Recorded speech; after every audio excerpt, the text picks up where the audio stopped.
నాగర్ కర్నూలు జిల్లా వ్యాప్తంగా మొక్కజొన్న రైతుల కష్టాలు రోజుకు పెరుగుతున్నాయి.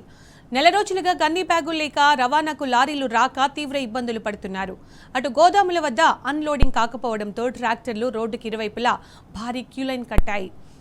మంతడిగడ్డ సమీపంలోని రైస్ మిల్లు గోదాంలో అన్లోడ్ ఆలస్యమవుతుండటంతో 3-4 రోజులుగా శ్రీశైలం నాగర్ కర్నూలు ప్రధాన రహదారికి ఇరువైపులా వందల కొద్ది ట్రాక్టర్లు నిలిచిపోయాయి.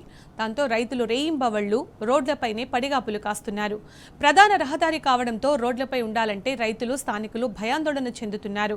మొక్కజొన్నలను వేగంగా అన్లోడ్ చేస్తే రైతుల ఇబ్బందులు తగ్గడమే కాకుండా రహదారిపై ప్రయాణించే వారికి కూడా ఉపశమనం కలుగుతుందని స్థానికులు విజ్ఞప్తి చేస్తున్నారు.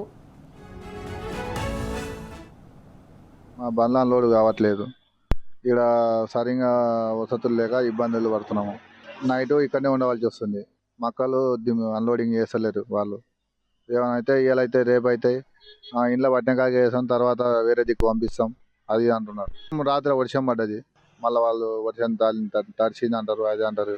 దానివల్ల ఇబ్బందులు, మళ్ళీ కావాలి లేచిపోవడం, తాళ్ళు కట్టడం, నైట్ వచ్చి ఇబ్బంది చాలా ఉంది. మల్కాపూర్ నుంచి వచ్చినాము. 5 రోజుల నుంచి ఇక్కడనే ఉన్నాము. ఇంకా ఇప్పటికి కూడా అన్లోడ్ అయితే లేవు. ఇక్కడ లేబర్ లేదు, ఏంది లేదు. మమ్మల్ని తెల్లారి పొద్దుకులు ఇక్కడనే మేము పిల్లల లైట్స్ పెట్టుకొని వచ్చి ఇక్కడనే ఉంటున్నాం. మక్కలు తీసుకొచ్చినాము. 5 రోజులు అయింది ఇప్పటికి. 5 రోజుల నుండి ఒక 40-50 బండ్లు పోయినాయి. అయితే ఇంకా మిగతా అన్నీ ఇక్కడనే ఉంటున్నాయి. 5-6 రోజుల నుంచి ఇంకా మేము తెల్లాల నిద్ర లేదు, ఏం లేదు.